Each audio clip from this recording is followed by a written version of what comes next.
Dans le problème qu'on te propose ici, tu as une grande pyramide à base carrée dont les côtés mesurent 12 et la hauteur mesure 12.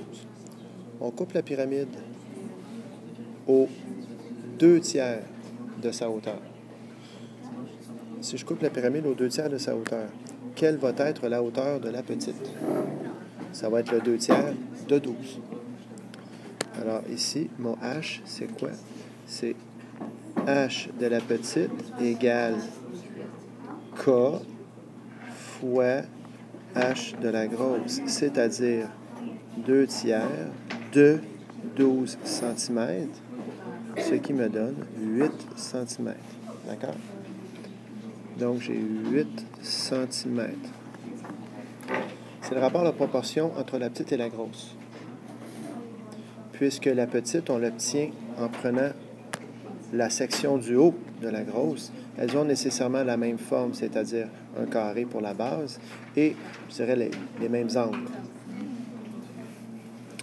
La probabilité qu'un point soit généré dans la petite correspond à quelle sorte de rapport? Bien, j'ai une probabilité ici qui est un rapport de volume. Volume de la petite sur volume de la grande. Alors ça, c'est ma probabilité que mon point généré à l'intérieur de la grande pyramide se retrouve dans sa partie supérieure. Il y a deux façons de voir le problème. On peut calculer, j'étais déjà là, on peut calculer le volume de la petite qui est R de la base fois la hauteur divisé par 3 sur R de la base fois la hauteur divisé par 3. Alors, dans ce temps-là, je vais remplacer par mes mesures. Donc, C carré fois H sur 3 sur C carré fois H sur 3.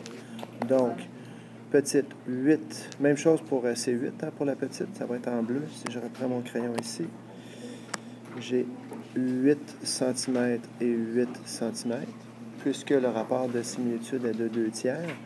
Alors, je poursuis mon calcul avec ces chiffres-là. J'ai 8 au carré fois la hauteur qui est 8 sur 3 divisé par 12 au carré fois 12 sur 3.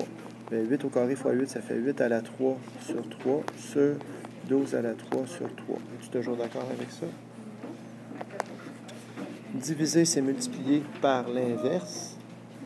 Donc, 8 à la 3 sur 3 fois l'inverse de ça qui est 3 sur 12 à la 3. Je peux réduire mes fractions ici, ce qui me fait 8 à la 3 sur 12 à la 3. Propriété des exposants, je peux sortir mon exposant puisque c'est le même. C'est donc mon rapport de volume. Alors, 8 douzièmes, c'est 2/3 à la 3, ce qui fait 8 sur 27. J'aurais pu passer sur un chemin direct. 2/3 à la 3. K3, c'est 2/3 à la 3, ce qui me donne exactement 8 sur 27. Donc, la probabilité de générer un point dans la partie supérieure de la petite pyramide, j'ai 8 chances sur 27, ce qui revient au rapport des volumes, rapport de la petite sur la grosse.